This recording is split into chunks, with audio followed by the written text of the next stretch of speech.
The Underground Railroad was a system of safe houses that allowed runaway slaves, of which 90% were male and 75% were under 35 years old, to flee north or to Canada by providing money, food, clothes, and even advice. Some escaped blacks returned to the South to help other slaves escape, notably Harriet Tubman. Others who helped the railroad were Northern abolitionists, church leaders like Thomas Garrett, who was a Quaker, and other groups.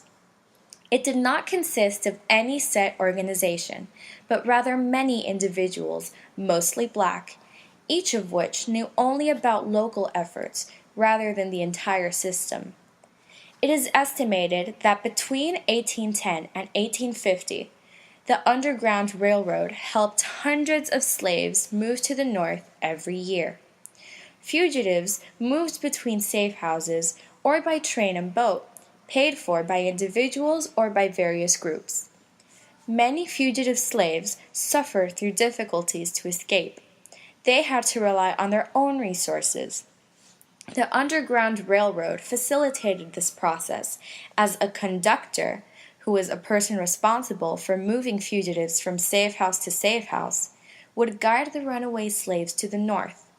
They would then be housed in stations, the safe houses or businesses, while the next station was made aware of the runaway. The fugitives who traveled by boat or train were aided by individuals and various groups, including vigilance committees, who helped pay to improve their appearances so as to not appear runaway slaves.